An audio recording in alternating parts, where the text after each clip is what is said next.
Բարի երեկո սիրելի հեռուստադիտողներ, այսօր մեր տաղավարում կզրուցենք 6-րդ, 7-րդ գումարման ազգային ժողովի падգամավոր Գագիկ Ծառուկյանի մամուլի խոսնակ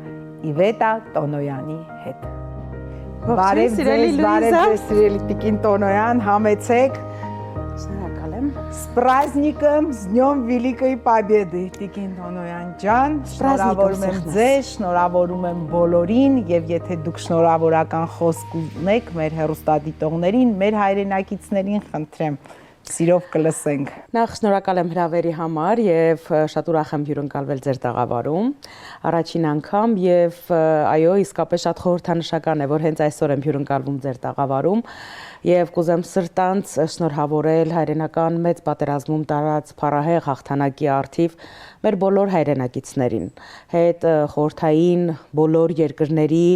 մեր քույրերին եւ եղբայրներին, որովհետեւ սա միասնական հաղթանակ էր, որի կերտմանը մասնակցել են տասնյակ պետությունների ներկայացուցիչներ, այդ թվում նաև հայ ազգի փառապանծ զավակներ եւ վստահաբար կարող եմ ասել, որ սա մեր բոլորիս միասնական ու մեծ հաղթանակն է եւ այսօր առավել քան երբևէ հաղթանակների գաղափարը կարեւորված է մեր առօրյայում եւ պետք է օգտագործել բոլոր հնարավոր ու անհնարին առիթները հաղթանակի գաղափարի, հաղթանակի զգացողության կարեւորության մասին խոսելու համար, ինչի առթիվ ես շատ ուրախ եմ եւ իսկապես ուզում եմ ջերմորեն բոլորին շնորհավորել, ասել, որ այդ հաղթանակը շատ դժվարությամբ է կերտվել եւ սերնդեսերունդ այդ հաղթանակի հիշողությունները փոխանցվել են մեզ բոլորիս, երևի թե չկա որևէ հայ օջախ, որում չի եղել հայրենական մեծ պատերազմի մասնակից կամ բարեկամ կամ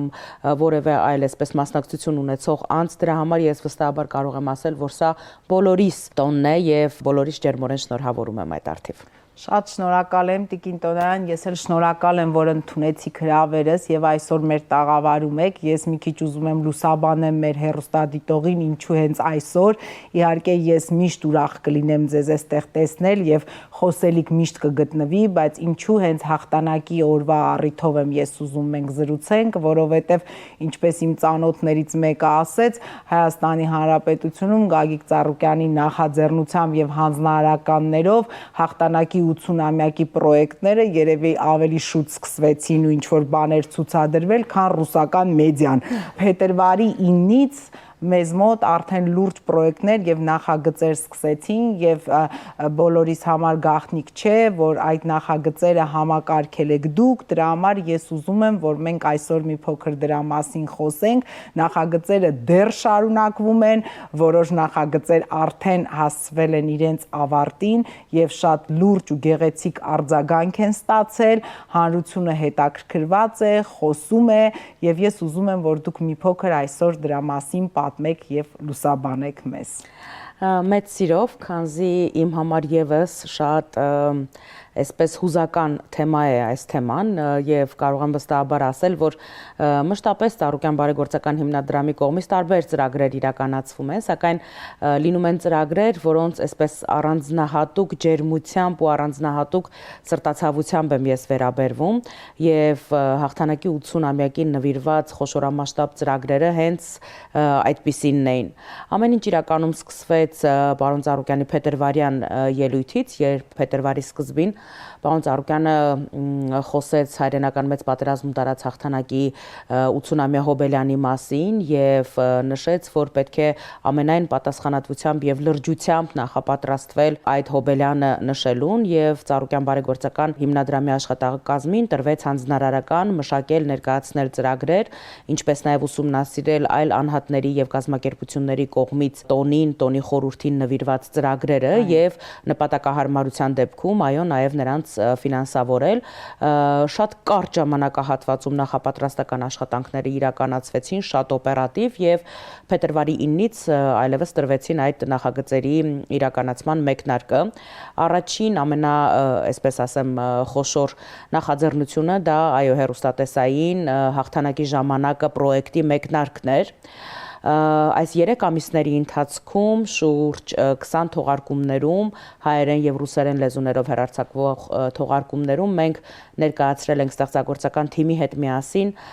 ներկայացրել ենք հաղթանակի վավերագրությունը հայրենական մեծ պատերազմի հաղթանակի վավերագրությունն ենք ներկայացրել իմ համար ամենակարևոր դրվագը թերևս որովհետև այո այն որ մեր նպատակը նաև պատմական իրողությունները եւս մեկ անգամ վերհանելն էր պատմական իրադարձությունները վերհիշելն էր եւ պատմության խեղաթյուրումը թույլ չտալն էր նաև որոշակիորեն որովհետև մենք հասկանում ենք որ այսպես զարգացումներ են տեղի ունենում որոնք այս կամ այն կերպ փորձում են ստվեր գցել հայ-ռուսական բարեկամության վրա եւ ընդհանուր նաև պատմական որոշակի իրողությունները կարող են այս կամ այն լույսի տակ ներկայացնել բնականաբար մենք ունեինք այդ նպատակները մեր հաղորդաշարը մեկնարկելուց առաջ բայց իմ համար ամենակարևոր ձեռքբերումը եւ եթե անկեղծորեն ասեմ մեր ամենակարևոր իրականացրած աշխատանքը դա այն է որ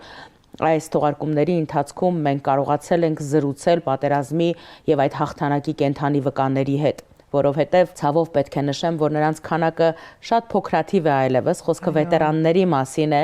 շուրջ 3 տասնյակ վետերաններ են, որոնք դեռ կենթանի վավերագրողներն են այդ հաղթանակի ու այդ հաղթանակի պատմության եւ մենք կարողացել ենք զրուցել նրանցից շատերի հետ։ Մեր ստեղծագործական թիմի ներկայացուցիչները հարցազրույցներ են վերցրել թե Երևանում, թե Հանրապետության մոտ եւ հեռավոր մարզերում բնակվող վետերաններից, լսել անձամբ նրանցից իրենց ապրումները, իրենց հուշերը, իրենց մարտական պատմությունները եւ այդ ամեն ինչը կարող եմ այսպես ասել, որ այլևս ի պահ է տրվելու սերունդներին, ի պահ է տրվելու այսպես մեր երիտասարդներին, որովհետև ցավոք սրտի մյուս տարի միգուցե այդ հնարավորությունը չլինի հենց այդ հաղթանակի վկաներից լսել այդ հաղթանակի պատմությունները եւ սա այսպես ոսկե արխիվ է, ոսկե ֆոնդ է, որը մնալու է, ինչի համար ես անասելի ուրախ եմ։ Ծրագրերը բազմաթիվ են եղել Ծառուկյան հիմնադրամի կողմից, որոնք իրականացվել են այս ամիսների ընթացքում, այո, ինչպես նշեցիք, դրանցից մի քանիսը այլևս ավարտված են, անցկացվել է Հայաստան-Արցախ համահայկական երիտասարդական միության հետ համատեղ անցկացվել է հաղթանակը իմ հուշերում, հաղթանակն իմ արխիվներում մրցույթ, որին ներկայացվել են մի քանի 100 աշխատանքներ, հենց վետերաններից, պատերազմի մասնակիցներից, իրենց ընտանիքներին, իրենց ժառանգներին թողած արխիվների պատմություններ են ներկայացվել մեզ եւ այս ամիսների ընթացքում շատ լուրջ ուսումնասիրություններ են կատարվել լավագույն ստեղծագործություններ, լավագույն լուսանկար, լավագույն վիդեո, լավագույն գիտահետազոտական աշխատանք, որը նվիրված է պատերազմի վավերագրությանը, տարբեր կազմակերպությունների հետ եւս իրականացրել ենք միջոցառումներ, տարբեր այսպես դրամաշնորհային ծրագրեր են իրականացվել, գիտաժողովներ են իրականացվել, քննարկումներից մեկը կրում էր ֆաշիզմ բոլոր ժամանակների համար, որը նաև ժամանակակից մարտահրավերներ էր ուսումնասիրում եւ թերևս ամենախորհրդանշական եզրափակիչ ծրագիրը, եթե մատնանշելու լինեմ, դա եղել է 1945 թվականի խաղողի բերքից շշալցված Երևանի Արարատ կոնյակի գինու օղու կոմբինատում շշալցված կոնյակի շնորհանդեսը, որին մասնակցեց պարոն Ծառուկյանն անձամբ եւ նաև վետերաններ, ինչպես նաև 44-օրյա պատերազմի մասնակիցներ էին մասնակցում, որովհետև ինչպես արդեն նշեցի, բոլորի համար շատ կարևոր է այսօր հաղթանակի գաղափարի քարոզչությունը, կոնյակը բացառիկ բնույթ է կրում, կոնյակը վաճառքի ենթակա չէ եւ շատ խիստ սահմանափակ քանակով թողարկված կոնյակը նախատեսված է այն անձանց համար, ովքեր կամ ուղղակի կամ անուղղակի մեծ դերակատարում են ունեցել հաղթանակի կերտման գործում։ Ուղղակի դերակատարում ունեցողները բնականաբար վետերաններն են, որոնցից մի մասը հենց նույն օրը, մի մասը հաջորդող օրերի ընթացքում նվեր են ստացել այդ կոնյակները խորհրդանշական, ինչպես նաև դիվանագիտական բլոկի ներկայացուցիչներ,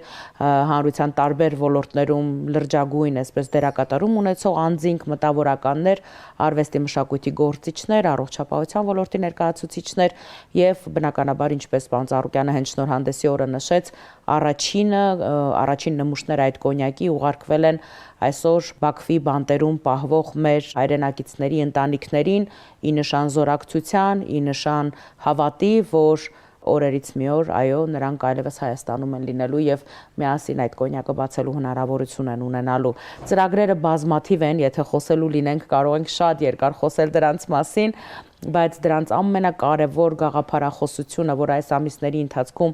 անընդհատ քարոզվել է եւ դեռ շարունակվում է ամբողջ հաղթական մայիսի ընթացքում դեռ ծրագրերը ընթացքի մեջ են, դա այն է, որ այո, սա մեր միասնական հաղթանակն է, միասնական մեծ հաղթանակն է, որի մի մասնիկը նաեւ հայ ժողովուրդն է եւ մենք մշտապես պետք է հիշենք այդ մասին եւ նաեւ շատ կարեւոր թեզ, որ այդ հաղթանակը հնարավոր է եղել, հաղթանակին հնարավոր է եղել հասնել եղբայրության շնորհիվ, համերաշխության շնորհիվ, երբ մարտի դաշտում էական չի եղել, թե քո թիկունքը ով է պահում, ինչ ազգության ներկայացուցիչ է պահում։ Այսօր, երբ ցավոք սրտի մեր իրականության մեջ անհանդուրժողականությունը, անհամերաշխությունը դարձել են գերիշխող, նաև այս գաղափարի տարածումն ու քարոզումը կարծում եմ շատ խորհրդանշական է, որը հետևողականորեն մեր կողմից այս ամիսների ընթացքում իրականացվել է։ Այո, Տիկին Տոնյան, կեցեք եւ ես պետք է իմ կողմից ասեմ, որ իսկապես նախագծերը կատարածվեցին շատ բարձր մակարդակով եւ ես էլ ինձ համար ինչ եմ առանձնացրել, ինչ էր կարեւոր, որ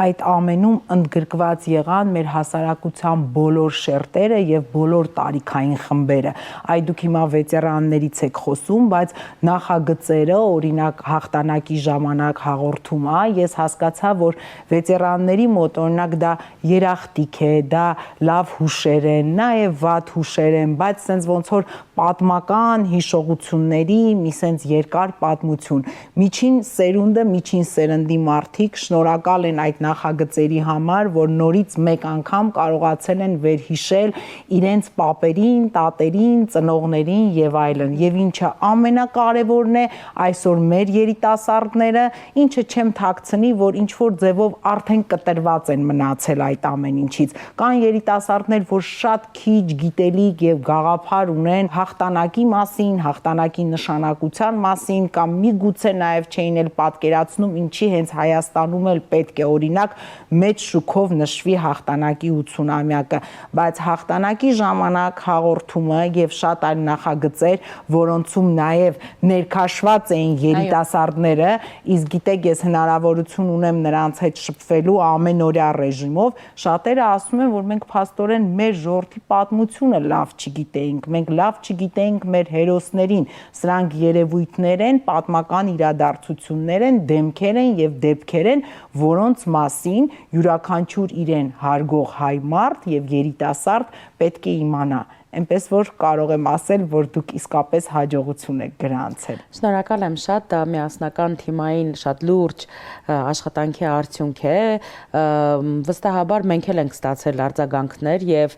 այն, որ ավագ սերնդի ներկայացուցիչների կողմից ստանում ենք դրական արձագանքներ, տարբեր ակադեմիկոսների, պատմաբանների, մտավորականների, դասախոսների կողմից ստանում ենք դրական արձագանքներ, մեր համար սա ինչ որտեղ սպասելի էր եւ նորմալ էր դիտարկվում, որ ավագ սերնդի եւ հատկապես ինտելեկտուալ այդ մասայի կողմից դրական արձագանքի է հաղորդաշարը արժանացել, բայց հետաքրքիր մի տենդենց ընդհանրապես մի քանի հաղորդաշար հետո մենք նկատեցինք, որ բավականին բարձր դիտելիության ցուցանիշ հաղորդաշարը սկսեց արձանագրել նաեւ Instagram-ի հարթակում, որից առավելապես օգտվում են երիտասարդները, գաղտնիք չէ, եւ մեր համար դա բացահայտում էր։ Դա նշանակում էր, որ երիտասարդներին եւս թեման հետաքրքրել է, այլապես դիտելիության այդ ցուցանիշները բնականաբար մենք չէինք կարող արձանագրել, ինչի համար մենք եւս անասելի ուրախ ենք, որովհետեւ թե հաղորդաշարի ստեղծագործական խումբը, որը երիտասարդ մասնագետներից է բաղկացած, եւ թե խմբագրական կազմը ամեն ինչ արել են, որպեսզի տեղեկատվությունը, որը գաղտնիք չէ, որ այդ պատմական իրադարձությունների մասին անդրադարձերը, այո, կարող են այսպես լինել բավականին ծանր իրենց ինֆորմացիոն բնույթով, հա, բայց ստեղծագործական խումբը ամեն ինչ արել է, որպեսզի մատուցումը լինի եւ հետաքրքիր եւ բովանդակային առումով եւ տարբերվող եւ վիզուալ առումով նաեւ հետաքրքրի բոլոր տարիքային խմբերի ներկայացուցիչներին եւ կարծում եմ, որ այս խնդիրը մեր առջեւ դրված մենք կարողացել ենք այսպես դրական առումով լուծել։ Միանշանակ։ Տիկին Տոնյան, շարունակելով հաղթանակի թեման, խոսենք մի իրադարձության մասին նաև, որը ինձ հանգիստ չի տալիս այս վերջին 10 օրերի ընթացքում, եւ ոչ միայն ինձ, հայկական մամուլում վերջին օրերին եւ բոլոր սոցցանցերում Իվետ Տոնոյան անուն ազգանունը դարձել է շատ արդի, շատ հնչող, շատ կրկնվող, բայց այս դեպքում ոչ թե որպես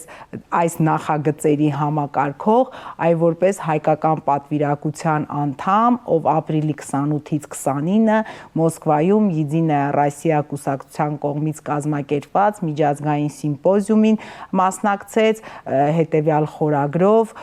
«Значение победы над нацизмом. Уроки ООН», այո, եւ այնտեղ հայկական պատվիրակություններ ներկայացված, հիմա որպեսզի մեր հարգելի հեռուստադիտողները չմտածեն, որ ես այստեղ սեթևեթում եմ կամ ուզում եմ ձեզ հաջողախոսություններ անել, որովհետեւ նրանցից շատերը գիտեն, որ մենք միասին ենք եղել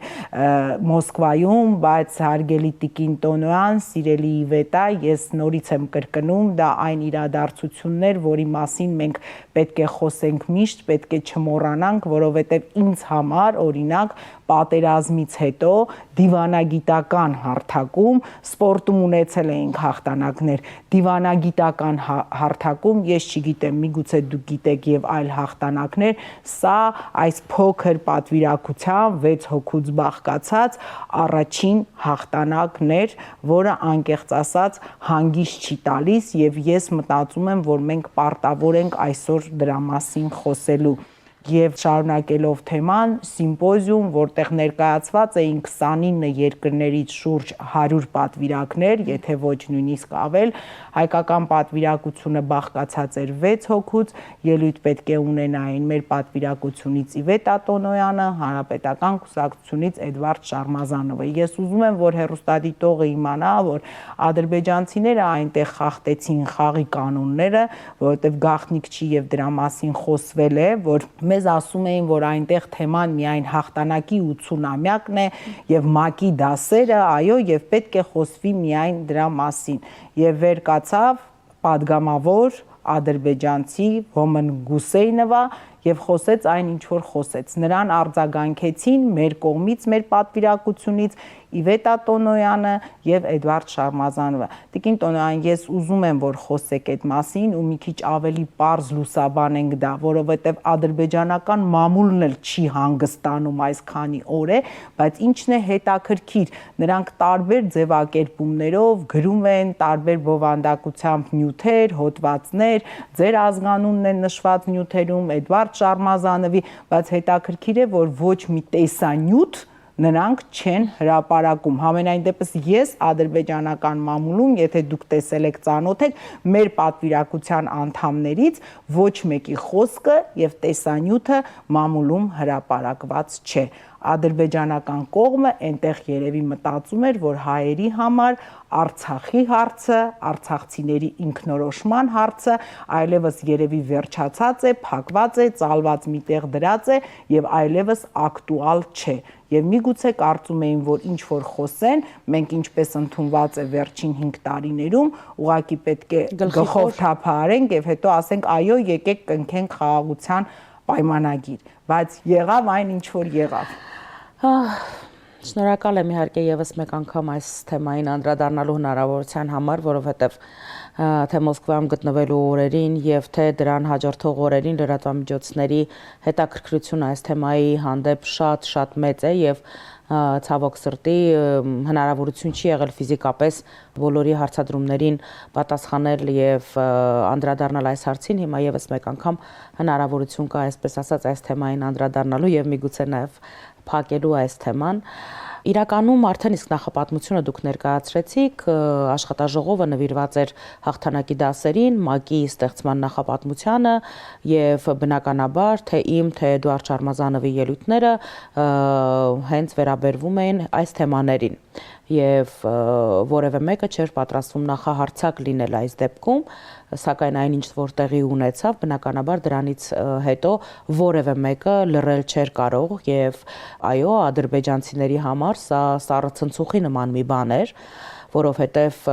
երբ Ադրբեջանի պատվիրակության ներկայացուցիչը, պատգամավորը սկսեց խոսել հաղթանակի թեմայի համատեքստում, սկսեց խոսել 44-օրյա պատերազմում իրենց տարած հաղթանակի մասին եւ սկսեց խոսել պատմական արդարության վերականգնման մասին եւ որ Ադրբեջանը կարողացել է վերականգնել իր տարածքային ամբողջականությունը, բնականաբար իրեն հարգող որևէ հայ այդ դահլիճում, շեշտում եմ, իրեն հարգող որևէ հայ չէր կարող այդ դահլիճում պարզապես գլխիկոր նստել կամ լսել այդ անհեթեթությունները, որովհետև մենք բոլորս ականատես ենք եղել 2020 թվականից այս կողմ սարսափազդու իրադարձությունների, երբ մի վայրկյանում հայրենազրկվել են 120,000 մեր հայրենակիցներ, երբ 9 ամիս սովի ճիրաններում պարզապես շրջափակման մեջ են եղել մեր 100,000-ից ավելի հայրենակիցներ, երբ զրկվելով ամեն ինչից, տուն ու տեղից, տեղահան լինելով, եկել են Հայաստան եւ փորձել են այսպես իրենց գլխի ճարը տեսնել եւ փորձել են ապրելու նոր իմաստ եւ նոր ելքեր փնտրել։ Մենք այս ամբողջ գործընթացը տեսել ենք։ Մեր 5,000-ից ավելի երիտասարդներ իրենց կյանքը զոհել են հանուն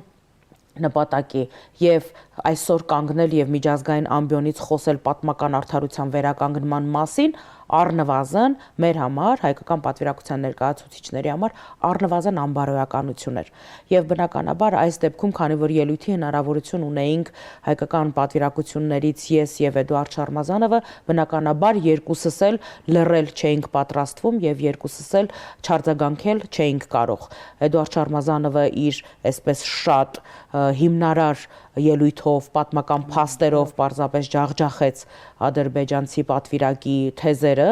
եւ քանի որ իմ ելույթի հնարավորությունը ավելի ուշ էր,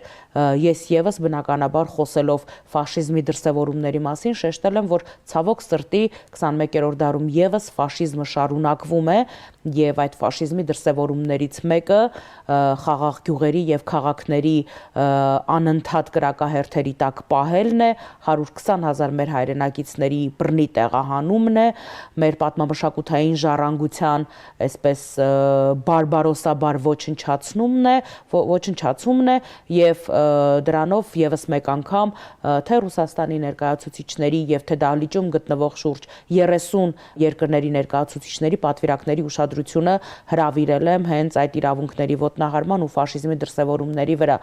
Բնականաբար ես եթե մի քիչ ավել խոսեմ այս մասին, կարծում եմ, որ չեմ կարողանա ավելի հանգամանորեն անդրադառնամ, բայց թերևս դուք ինձ շատ լավ կհասկանաք, թե ինչքան դժվար էր այդ դահլիճում ելույթ ունենալը, երբ ոչ միայն Ադրբեջանի պատվիրակները, այլ նաև Ադրբեջանի դեսպանատան ներկայացուցիչներ մի քանի տասնյակ այսպես դահլիճում էին գտնվում եւ տարատեսակ արտահայտություններ, ռեպլիկներ էին նետում հայկական պատվիրակների ելույթների ժամանակ, դա որևէ դեպքում մեզ չի կաշկանդել արձագանքելու եւ հավուր պատշաճի արձագանքելու եւ դուք ասում եք, որ ադրբեջանական մամուլում չկան զետեղված տեսանյութեր, բնականաբար չկան, որովհետեւ նրանք պարտվել են այս մարտում, նրանք պարտվել են այո հայկական պատվիրակության ներկայացուցիչների իմ եւ Էդուարդ Շարմազանովի ելույթների արդյունքում նրանք պարտվել են հատկապես, որ նրանք չկարողացան հավելյալ ելույթի հնարավորություն ստանալ, ինչի փորձը անում էին, բայց ինչին բնականաբար մենք բոլորս դեմ ենք եւ մատնանշեցինք, որ դա օրակարգի խախտում է, հակառակ պարագայում հայկական պատվիրակությունների մյուս ներկայացուցիչները եւս պետք է ստանան ելույթի հնարավորություն եւ այդ երկխոսությունը ավելի շուտ բանավեճը կարող էր շատ երկար շարունակվել, իսկ քանի որ նախաձեռնող կողմը շահագրգռված չէր այդ երկխոսության բանավեճի շարունակմամբ, մենք կարողացանք հաղթողի կարգավիճակով դուրս գալ այս բանավեճից։ Սա իհարկե փոքր հաղթանակ է, փոքր բարոյական հաղթանակ է, այսպես ասեմ, բայց մեր համար շատ կարևոր էր, որ միջազգային լսարանին մեր թեզերը լսելի լինեն։ Առաջին հերթին, բնականաբար այն, որ անպատասխան չէինք կարող թողնել ադրբեջանցի պատվիրակի զառանցանքները, դա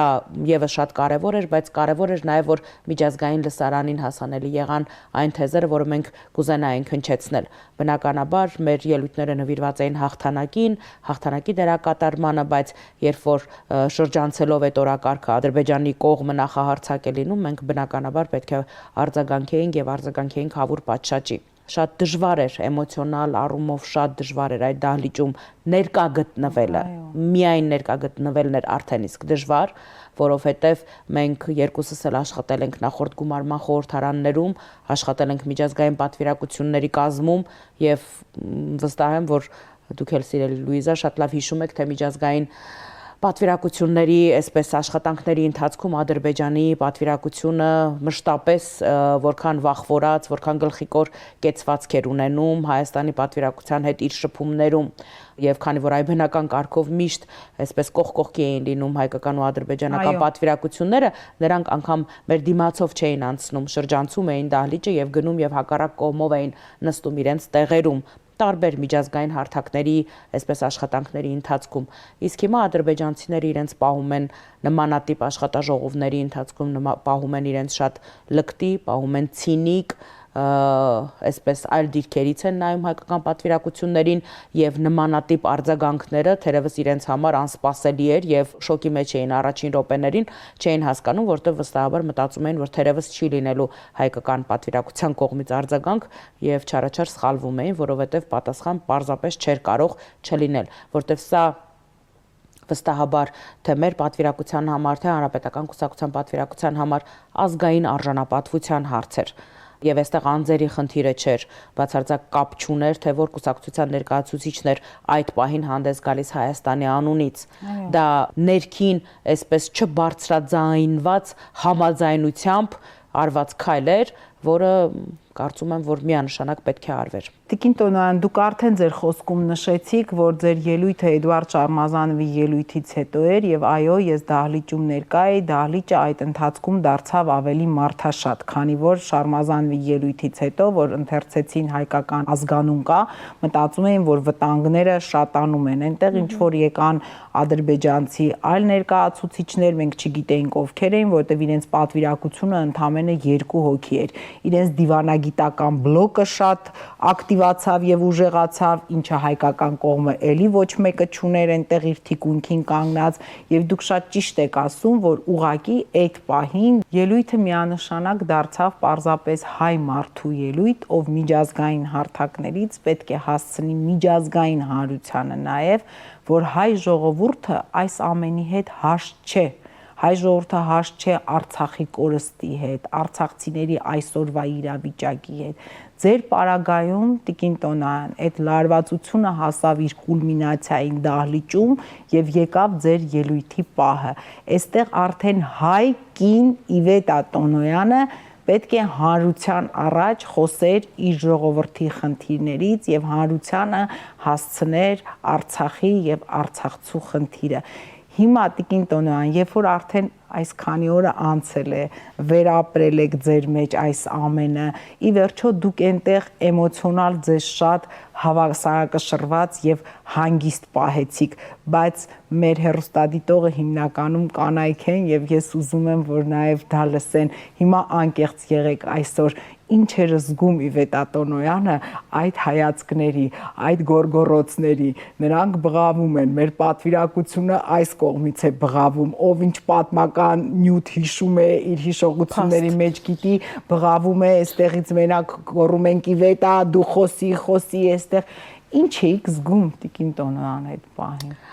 Հետո դա այն ելույթներ են, որ ասում եմ բիսպրավը նա աշիպկու է, նաև այդ դեպքում այդ մի սխալը կարող էր դառնալ շատ ճակատագրական։ Մանավանդ որ ժամկետների առումով շատ լուրջ սահմանափակում կար եւ անընդհատ կար մտավախությունը, որ իրականում հնարավորություն չի ընձեռվի ասելիքը միջև վերջ ասելու, քանզի կարող են խոչընդոտել,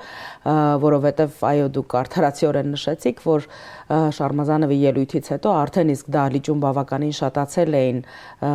Ադրբեջանի դեսպանատան ներկայացուցիչները, որոնք տարբեր ինչ որ բեյջերով, մեկը խորհրդականի, մեկը քարտուղարի, մեկը կամավորի, այո, այսպես հայտնվել էին դահլիճում ու ինչպես նաև մենք այդ ժամանակահատվածում իմացանք նաև որտեղ որ աշխատաժողովը անցկացվում էր, նաև այդ հյուրանոցի մուտքի մոտ Ադրբեջանի դեսպանատան համարներով այսպես միկրոավտոբուսով եղել են դեսպանատան ներկայացուցիչներ եւս մի քանիսը։ Բնականաբար էմոցիոնալ այսպես սարսափելի բարդ իրավիճակում է ես գտնվում հիմա, կարող եմ այսպես անկեղծորեն խոստովանել, որովհետև իմ ելույթը բացառապես թվերի կամ փաստերի մասին չէր։ Իմ ելույթը մարդկային ճակատագրերի մասին էր։ Հենց դա։ Երբ որ ես խոսել եմ 120,000 Արցախի մեր հայրենակիցների մասին, բռնի տեղահանված մեր հայրենակիցների մասին, ես տեսել եմ նրանցից շատերի աչքերը, ես տեսել եմ նրանցից շատերի դեմքերը, ես լսել եմ նրանց պատմությունները, որովհետև 23 թվականի տեղահանման ժամանակահատվածում մենք 24 ժամյա ռեժիմով բարեգործական ծրագրեր ենք իրականացրել Արցախից բռնի տեղահանված մեր հայրենակիցների համար։ Ծառուկյան բարեգործական հիմնադրամը շաբաթը 7 օր 24 ժամ առանց չափազանցնելու աշխատել է արցախցիների հետ։ Մենք տեսել ենք մեքենաների մեջ գիշերող մեր հայրենակիցներին, մենք տեսել ենք ընդամենը մի պարկ, մի պայուսակ հագուստով Հայաստան եկած ընտանիքներին։ 2020 թվականի 44-օրյա պատերազմի ժամանակ ես եւ իմ գործընկերները Շուշիում անօթաչու թռչող սարքի կրակահերթերից ենք փախել ու եղել են բազմաթիվ պատմություններ եւ անկախտելի կապերով կապված ենք մենք Արցախի հետ եւ ինչպես նաեւ պարոն Ծառուկյանն է միշտ նշել այն մարդը որ չի հիշում Արցախի մասին ու արցախցիների խնդիրների մասին նա պարզապես հայ կոչվելու իրավունք չունի մենք այդ պահին ընդամենը հայ էինք ընդամենը դա այսպես մեր ազգային արժանապատվության մեր խղճի մեր սրտի հարցն էր եւ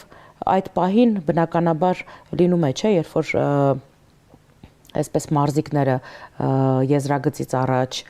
հաղթական եզրագծից առաջ ամբողջ կենսական ուժերը հավաքում են ես այդ պահին հասկանում եմ որ իրականում ես սխալվելու իրավունք պարզապես չունեմ ուղղակի պետք է հավասարակշռությունը պահել որովհետև շատ հեշտ էր այդ պահին էմոցիաների ազդեցության տակ ընկնելը եւ ինչպես նրանք էին նստած տեղից գոռում գոչում ճչում ի պատասխան նրանց այդ գոռում գոչյունների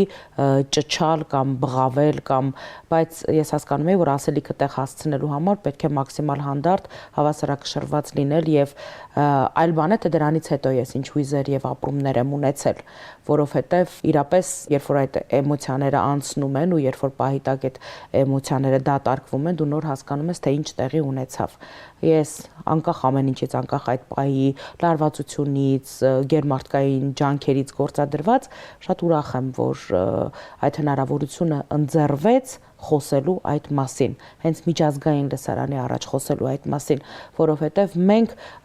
մեր մոտեցման մեջ ոչինչ չի փոխվել, մենք Հայաստանում մշտապես խոսում ենք այդ մասին, սակայն ցավալիորեն ոչ միշտ է այդ իրականությունը լսելի լինում միջազգային հանրությանը եւ միջազգային լսարանին։ Ես միջազգային լրատվամիջոցների հետ իմ բոլոր շփումներում, բոլոր հարցազրույցներում, այո, խոսում եմ այդ ամեն ինչի մասին։ Ինչպես ես, այնպես էլ իմ բազմաթիվ գործընկերներ, բայց ես ուրախ եմ, որ այդ լսարանի առաջ անկախ դժվարությանը ստեղծված էմոցիոնալ ֆոնին եւ բարդություններին հնարավորություն ընձեռվեց Արցախի մասին եւս մեկ անգամ խոսելու, Արցախի ճակատագրի անարդարության մասին եւս մեկ անգամ խոսելու եւ բարձրաձայնելու համար, որովհետեւ ես հակառակ պարագայում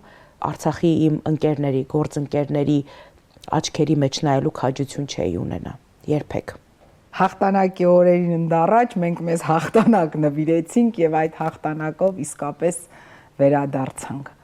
Տիկին Տոնոյան, դուք արդեն քանի տարի է Գագիկ Ծառուկյանի հետ աշխատում եք։ 2004 թվականից, ասել եք 21 տարի։ Կարող եք ասել, ինչ հատկություններ են հիմնական պետք մարդուն, որ կարողանա աշխատել Գագիկ Ծառուկյանի հետ եւ դուք ձեր մեջ ինչ որ բաներ փոխել եք, լրացրել եք, ինչ կարևոր սենց հատկանիշներ կան, առանց որոնց հնարավոր չէ աշխատանքը։ Եթե այսքան տարի այդ աշխատանքը շարունակվում է, դա նշանակում է, որ աշխատանքը ստացվում է։ Ինչ է պետք այդ աշխատանքի համար։ Շատ խորքային հարց եք տալիս, որին կարող եմ շատ երկար պատասխանել, բայց թերևս կարճ կլինեմ, առաջին հերթին բնականաբար հավատարմություն, առաջին հերթին եւ սրտացավություն կատարած աշխատանքի նկատմամբ։ բնականաբար մասնագիտական որակները, ունակությունները, պրոֆեսիոնալիզմը, այդ ամեն ինչը շատ կարևոր է եւ կա, եթե աշխատանքը արդեն իսկ սկսվել է, հա, համագործակցությունը արդեն իսկ սկսվել է, սակայն այս դեպքում ինձ համար սա շատ ավելին է, քան աշխատանքը, որովհետեւ սա մի ամբողջ կյանք է։ 21-ը դա պարզապես թիվ չի, դա կյանքի մի ամբողջ շրջափուլ է, որովհետև 2004 թվականից սկզբում որպես լրագրող, հետո արդեն պարոն Ծառուկյանի մամուլի խոսնակի կարգավիճակով, հետագայում արդեն նաև բարեգործական հիմնադրամի տնօրենի, ինչպես նաև խորհրդարանում ներկայացված падգամավորի կարգավիճակով, այսպես համագործակցության բնագավառները շատ տարբեր են եղել այս տարիների ընթացքում, բայց կարծում եմ, որ հավատարմությունն ու սրտացավությունը ամենակարևոր նախապայմաններից ու նախադրյալներից են, որոնք որ ապահովել են այս երկար տարիների համագործակցությունը։ Բնականաբար դժվարություններ, բարդություններ, տարաձայնություններ, թյուրըմբռնումներ, սխալները ընդունելու քաջություն, որովհետև սխալը ընդունելու համար եւս քաջություն է պետք ունենալ եւ միայն ուժեղ մարդիկ կարող են այդ սխալները ընդունել, շարունակել ճանապարհ, անցնել ճանապարհ, հանդես գալ նոր նախաձեռնություններով, հաջողել այդ գործընթացում լինել այսպես պարտաճանաչ պատասխանատու, դա շարունակական գործընթաց է։ Իսկ ինչ վերաբերվում է պարոն Ծառուկյանից ստացած դասերին, ապա այո, այդպիսի եղել են եւ շատ են եղել, որովհետեւ կրկնում եմ 21 տարվա աշխատանքային ճանապարհը դա մի ամբողջ կյանք է, ավելին է քան աշխատանք, դա այլևս կենսակերպ է, դա այլևս ապրելու ձև ու տեսակ է եւ թերևս ամենակարևոր բանը, որ ես այս տարիների ընթացքում պարոն Ծառուկյանից վերցրել եմ եւ սովորել եմ, դա բացառիկ եւ ֆենոմենալ պարտաճանաչությունն է, որովհետեւ տեսակով պարոն Ծառուկյանը այդպիսինն է եւ աշխատելով նրա հետ դու եւս փորձում ես լինել այդպիսին, համապատասխանել պարտաճանաչության այդ սանդղակին, որովհետեւ բացառիկ տեղեկացվածություն տարբեր ոլորտների մասին, այսպես իրավիճակները վերլուծելու ունակություն եւ ցանկացած իրավիճակին համակողմանի նայելու եւ տեսնելու ունակություն։ Երբեք մի պրիզմայով պարոն Ծառուկյանը չի նայում իրավիճակներին եւ չի տեսնում իրողությունը մեկ պրիզմայի ներքո։ Այդ համակողմանի իրավիճակին նայելու ունակությունը թերևս այս տարիների ընթացքում ես վերցրել եմ պարոն Ծառուկյանից։ Տիկին Տոնյան, դե մեր օրերում հաղորդումներին պատրաստվելու համար առանց սոցիալական ցանցերի հյուրի հնարավոր չէ եւ ես ուսումնասիրում եմ Instagram-յան, Facebook-յան էջերը, տարբեր կանանց մոտ, տարբեր գրառումներ, տարբեր թեմաներով, տարբեր վայրերում։ Հիմա որ ասում հաշվում եմ եւ տոկոսային հարաբերությամբ Իվետա Տոնյանի բոլոր գրառումները հիմնականում նկարները դրանք աշխատանքային բնույթի նկարներ են, գրառումներ են, աշխատանքային ոճի, աշխատանքային վայրից, այս նախաձեռնությունը, այն միջոցառումը եւ այլն եւ այլն։ Տիկին Տոնոյան, անձնական բնույթի հարցազրույցներ գրեթե չունեք եւ չեք հասցնում եւ միգուցե չեք էլ սիրում տալ, չգիտեմ, ես շատ անձնական հարցեր ինքս էլ չեմ սիրում, բայց այս զբաղվածության ներքո մեկ-մեկ մտածել եք, եթե Իվետա Տոնոյանը շատ ազատ ժամանակ ունենար, ինչ կաներ եւ ինչ չի հասցնում անել այսօր, ինչի համար որ ափսոսում է։ Երբևէ անկեղծորեն չեմ մտածել, թե ինչ կանեի, եթե շատ ազատ ժամանակ ունենայի, որտեվ անգամ դրա մասին մտածելու ժամանակ թերևս չեմ ունեցել։ Երբեմն շատ ցավում եմ ընտանիքիս հետ անցկացրած քիչ ժամանակի մասին։ Իրականում ցավում եմ։ Եվ այդ գիտակցումը շատ այսպես վատ ձևով իմ մոտ արթնացել է մայրիկիս 60-ամյակի օրը մի քանի տարի առաջ, երբ ես չկարողացա մայրիկիս ծննդյան տոնին ներկա գտնվել։ Ես այդ օրը շատ լացել եմ իրականում, որովհետև անընդհատ փորձում էի հասցնել, բայց չստացվեց, որևէ կերպ չստացվեց եւ իմ բոլոր հարազատները, ընտանիքի անդամները ներկա էին մամայիս ծնունդին եւ ես չկարողացա գնալ, որովհետեւ ինչ որ շատ պատասխանատու ու բարդ ծրագիր ունեինք այդ օրը իրականացնելու եւ որևէ կերպ չհասցրեցի ես։ Եվ այդ օրը իմ մոտ այսպես որոշակի վերաարժևորման գործընթաց տեղի ունեցավ, երբ մտածում ես աշխատանքի, ընտանիքի, մնացած ամեն ինչի կարեւորության մասին։ Այդ օրվանից իրականում փորձել եմ որոշակի բալանսի բերել զբաղվածությունս, որպեսզի հասցնեմ նաև ընտանիքիս կյանքում բնականաբար մասնակցություն ունենալ։ Թերևս դա միակ բանն է, որի համար շատ ափսոսում եմ ու երբեմն շատ զղջում եմ, բայց կրկնում եմ, որ վերջին տարիներին, վերջին 3 տարիներին փորձել եմ այդ հարցը շտկել, ընտանիքի անդամների ծնունդները այլևս բաց չեմ թողնում, դա իմ համար այսպես ոսկե կանոն է այլևս, որովհետև իսկապես հոգեբանական առումով շատ ծանր ու էմոցիոնալ էր իմ համար այդ դրվագը, որ ես չկարողացա մայրիկիս 61-ին ներկա գտնվել։ Ինչ վերաբերվում է մնացածին, թերևս շատ փիլիսոփայական կհնչի, բայց աշխատանքը այդ ես եմ եւ ես աշխատանքն եմ, որովհետեւ ես չէի լինի Էնի Վետատոնոյանը ով եմ, եթե ես չունենայի այս զբաղվածությունը, եթե ես չունենայի հանրային կյանքում այս ներգրավվածությունը, ես ինձ չեմ պատկերացնում որևէ այլ տեղում եւ որևէ այլ դերում։ Ես անասելի սիրում եմ իմ ընտանիքը, սիրում եմ ծնողներիս, սիրում եմ ընտանիքիս բոլոր անդամներին եւ իրենք էլ ինձ ընդունում են այնպիսին, ինչպիսին որ ես կամ երբեմն հարցնում են դժվար չէ օրինակ լինել ամուսնացած եւ համատեղել զբաղվածության այս դաշտը։ Միանշանակ իհարկե դժվար է, բայց երբ որ կա ըմբռնումը, երբ որ կա գիտակցումը, որ նաեւ դիմացինը ընտրությունը կատարելիս հասկացել ու գիտակցել է թե ում հետ է ընտանիք կազմում եւ բնականաբար փորձում ենք որոշակի փոխզիջումներով շարժվել առաջ։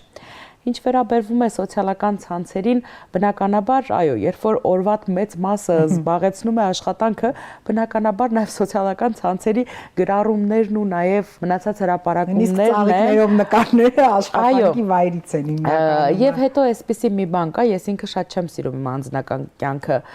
հանրայնացնել, մանավանդ որ ամուսինս էլ իր հերթին այսպես հանրային մարդ չէ ու որոշակի վերապահումներ ունի ընդհուպ իմ հանրային լինելու հարցի հետ կապված, որևէ կերպ չի սահմանափակում իմ ազատությունը իհարկե այս դեպքում, բայց նաև իրեն հանրայնացնելու հետ կապված ունի վերապահումներ, որ ընդունում ենք իրականությունը, բայց չենք ներգրավվում այդ գործընթացում։ Մի խոսքով, եւ այսպիսի մի նաև որոշակի ցավալիորեն այս սևերի սպիտակների տարանջատման գործընթացում 2021 թվականի իրադարձություններից հետո, երբ որ բոլորս ենք հիշում, թե մենք եւ մեր ընտանիքի անդամները ինչպիսի այսպես ինտերնետային հարձակումների ու գրոհների էինք ենթարկվում, որոշակի առումով, այո, նաև այդ մտավախությունը ունենալով, կարծում եմ բոլորս չենք հանրայնացնում մեր կյանքը, մեր ընտանիքը, որովհետև ցավալիորեն համոզվեցինք դրանում, որ ցանկացած բան կարող են քո դեմ օգտագործել ամենաայլանդակ փոխակերպումներով եւ մեկնաբանություններով, որպեսզի նաեւ զերծ պահենք մենք, մեր ընտանիքի անդամներին եւ մեր շրջապատին զերծ պահենք այն հնարավոր հարձակումներից, որոնք որ այս կամ այն պահին հնարավոր է որ ուղղորդված ձևով նորից իրականություն դառնան։ Ցավոք։ Կինտոնյան падգամավորական գործունեությունը կարոտում եք եւ անկեղծ այսօր ցանկություն կունենայիք խորհրդարանում ներկայացված լինեիք եւ օրինակ եթե ունենայիք այսօր այդ հնարավորությունը, ինչ կուզենար աներ այսօր падգամավոր Իվետա Տոնոյանը։ Ասում են բывших депутатов не бывает։ Հիմա պատկերացնեք այնտեղ։ Չի լինում, իրականում չի լինում, որովհետեւ դա ավելի շատ մարդկային տեսակի մասին է։ Падգամավորի աշխատանքը չեմ կարոտում։ Անկեղծորեն պետք է ասեմ, չեմ կարոտում, որովհետև իմ համար այդ աշխատանքը մարդկանց օգտակար լինելու հնարավորության մասին էր։ Փառք Աստծո, ինձ այսօր իմ աշխատանքի մեջ ընձեռված է այդ հնարավորությունը մարդկանց օգտակար լինելու։ Այս խորհրդարանում չէի ուզենա լինել падգամավոր, գործող խորհրդարանում չէի ուզենա լինել падգամավոր, որովհետև զրկված լինելով իրականում եւ գործնականում ինչ որ բան անելու հնարավորությունից, կարծում եմ դա որևէ մեկի համար ցանկալի չէր լինի։ Բայց падգամավորի աշխատանքը բնականաբար շատ եմ կարևորում ժողովրդի ձայնը տեղ հասցնելու, լսելի դարձնելու, փորձելու ինչ որ կերպ օրենսդրական դաշտում լուծումներ ինչ որ խնդիրների համար գտնելու առումով, բայց եկեք անկեղծ լինենք, որ մշտապես բոլոր ժամանակներում էլ բոլոր ընդդիմադիր падգամավորների համար շատ դժվար է եղել գործնականում այդ օգտակարությունը, հա, օգտակար գործողության գործակիցը առավելագույնս օգտագործելը։ Այ եթե լինի իրականում հնարավորություն եւ շանս լինել մեծամասնություն, ունենալ գործիքակազմ, ոչ միայն ժողովրդի ձայնը լսելի դարձնելու, այլ նաև այդ գործընթացում ժողովրդի խնդիրները լուծելու, ապա միանշանակ եւ մեծ սիրով եւ մեծ պատասխանատվությամբ նորից հանձ կառնեմ, կստանձնեմ падգամավորի պարտականությունները, հա, շատ ուրախ կլինեմ այդ դաշտում եւս մեկ անգամ աշխատելու եւ օգտակար լինելու մեր ժողովրդին եւ իրականացնելու այդ ծրագրերը։ Բայց պարզապես կարգավիճակի համար, պարզապես այսպես իմիտացիայի համար ես պատրաստ չեմ։ Տիկին Տոնոյան, դուք լրագրող եք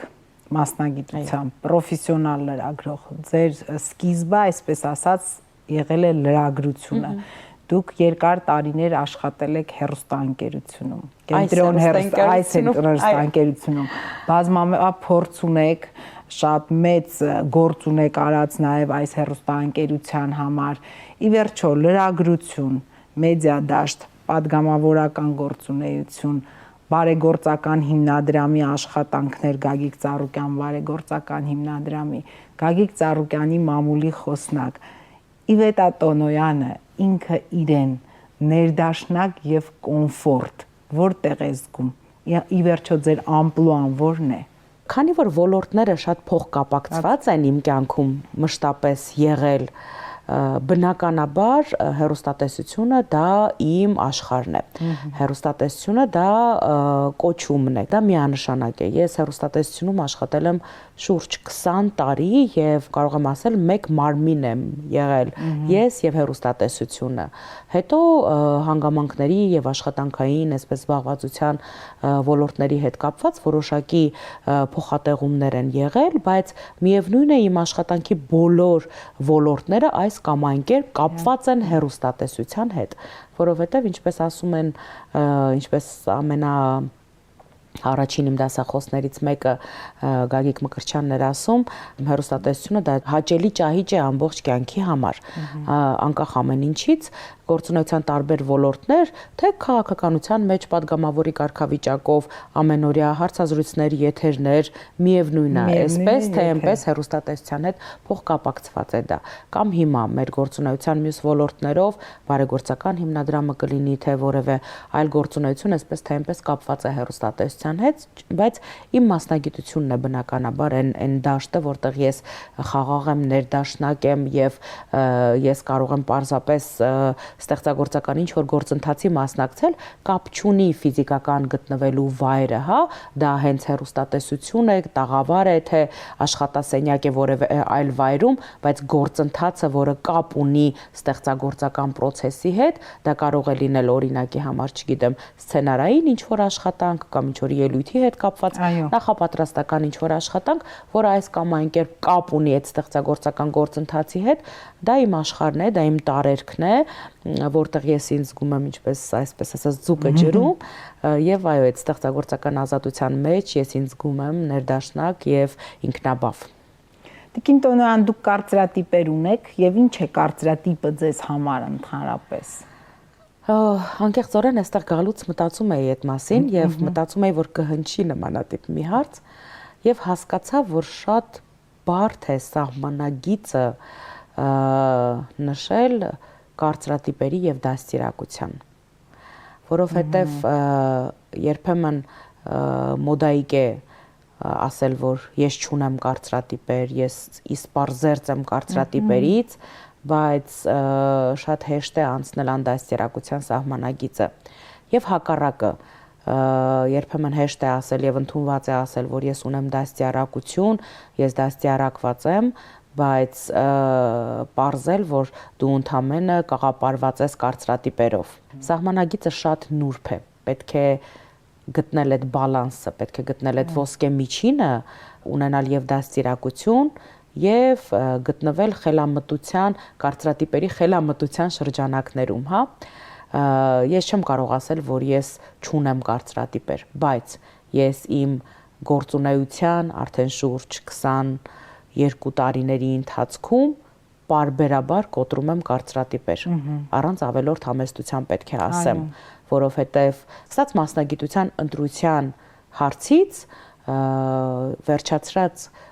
մասնագիտական գործունեության տարբեր ոլորտներում ներգրավված լինելով մշտապես ես ինքս իմ օրինակով այդ կարծրատիպերը կոտրել եմ։ Այո, առանց ավելորդ համեստության պետք է ասեմ, որ այո, երբեմն նաև իմ օրինակով մատնանշել են որպես դրական օրինակ, որ օրինակ հնարավոր է լինել լրագրող եւ լինել այս տեսակի ներկայացուցիչ, օրինակի համար եմ ասում, այ տեսեք կարելի է լինել падգամավոր եւ լինել այսպիսին, այ հնարավոր է լինել քաղաքական գործիչ եւ լինել այսպիսին, օրինակները կարող եմ մատնանշել, այ հնարավոր է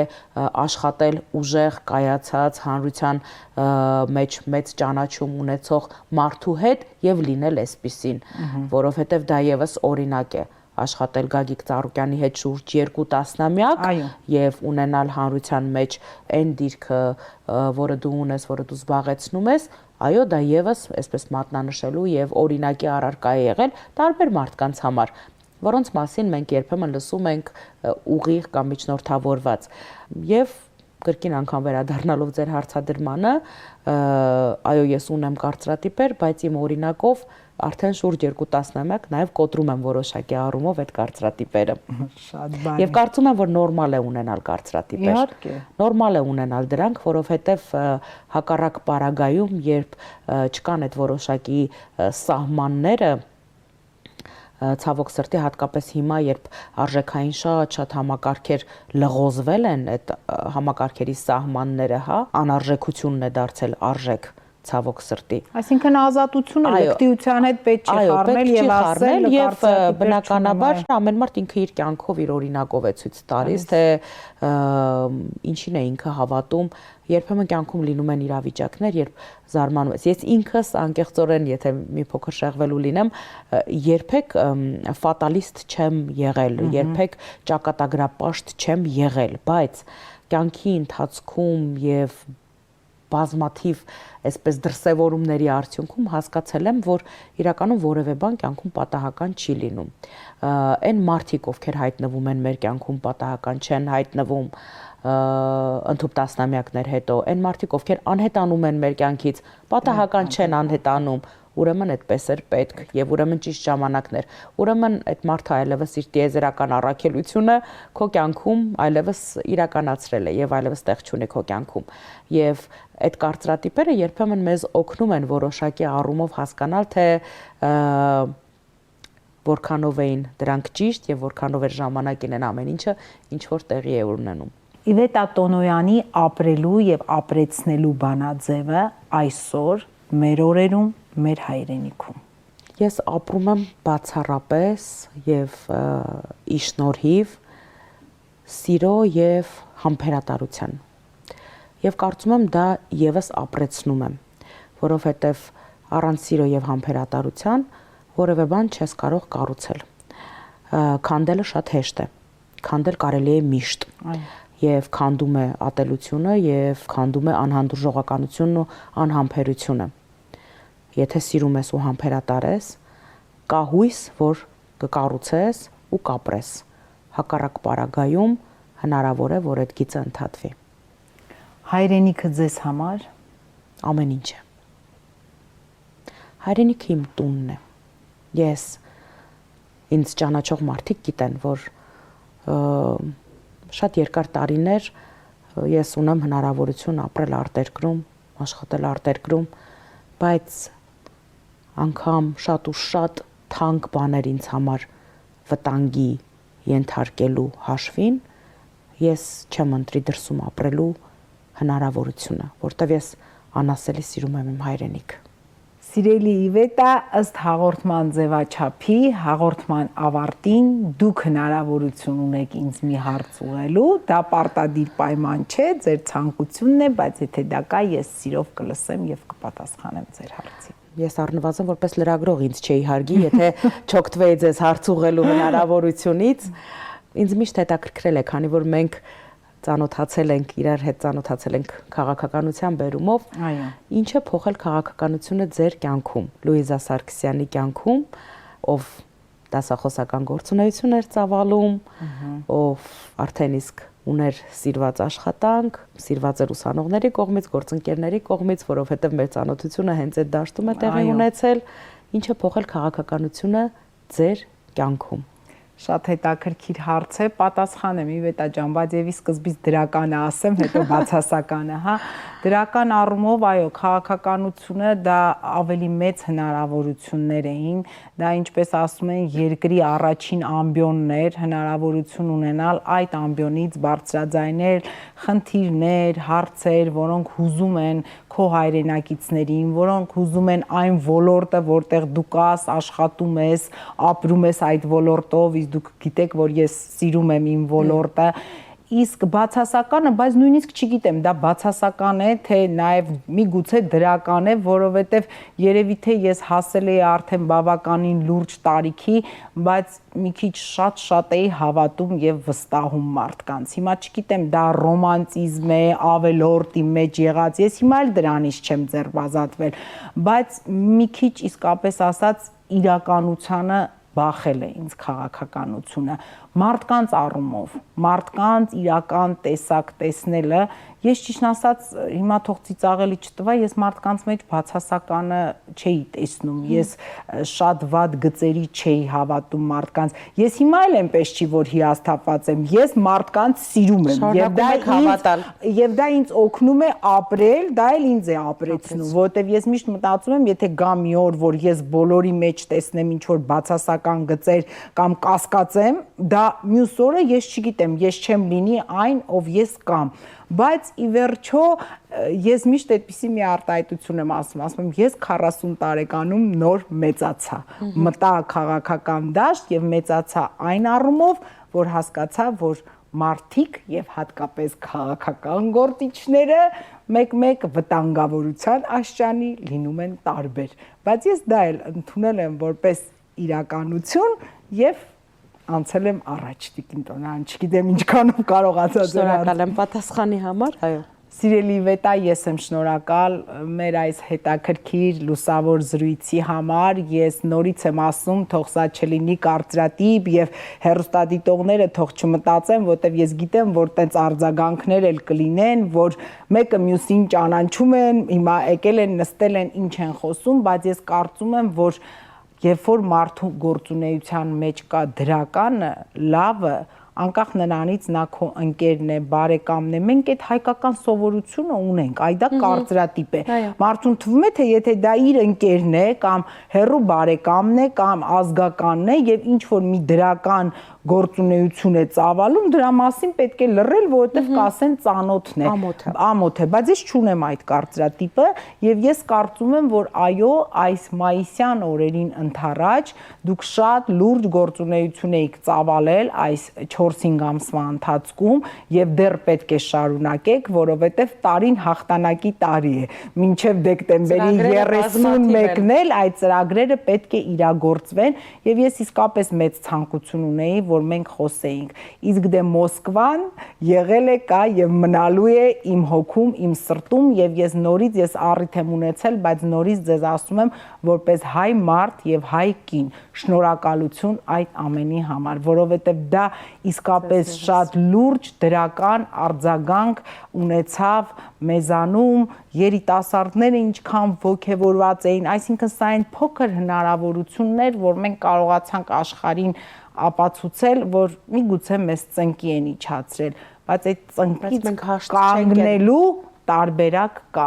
ծնկի եկած մարդը երկու տարբերակ ունի, ինքը կամ պիտի լրիվ ցեխերի մեջ ընկնի ու էլ երբեք չկարողանա վերկանալ, կամ էլ պիտի լինեն ճիշտ իրադարձություններ, ճիշտ դեպքեր, ճիշտ դեմքեր, ճիշտ քաղաքական գործիչներ, ճիշտ լիդերներ, որոնք մի ամբողջ ժողովրդի ի վերջո այս ծնկաչոք վիճակից պետք է կանգնեցնեն։ Շնորհակալ եմ շատ, նորից շնորհավորում եմ ձեզ, ձեր ընտանիքի բոլոր անդամներին, այս գեղեցիկ, այս հզոր տոնի առթիվ եւ ուզում եմ, որ գեղեցիկ տոնական օրեր անցկացնեք այսօր։ Ես էլ եմ շնորհակալ եւս մեկ անգամ հրավերի համար, կարծում եմ, որ երկուստ եք մեր համար եւս որոշակի բացահայտումների հաղորդաշար էր սա, որովհետեւ անկախ նրանից, որ մենք միմյանց երկար տարիներ է ճանաչում ենք, տեսախցիկները ստիպում են որոշակի անկեղծության գնալ, ինչի համար ես անասելի ուրախ եմ եւ դուք որպես զրուցավար կարողանում եք դիմացինից կորզել այդ ճշմարտությունը։ Շնորհակալ եմ շատ։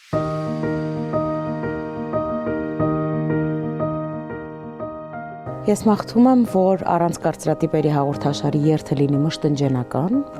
իսկ նրա բերած լույսն ու սերը շարունակվի ջերմացնել մարդկանց սրտերը։ Սիրով Իվետա Տոնոյան։ Շատ շնորհակալ եմ գեղեցիկ խոսքերի համար։ Այսպիսին էր Իվետա Տոնոյանը առանց կարծրատիպերի։ Իվետան չի ժխտում, որ ունի կարծրատիպեր, բայց նաև ասում է, որ իր գործունեության 22 տարիների ընթացքում կոտրել է բազմաթիվ կարծրատիպեր, այնպես որ ապրեք առանց կարծրատիպերի, մի վախեցեք, կհանդիպենք հաջորդ շաբաթ։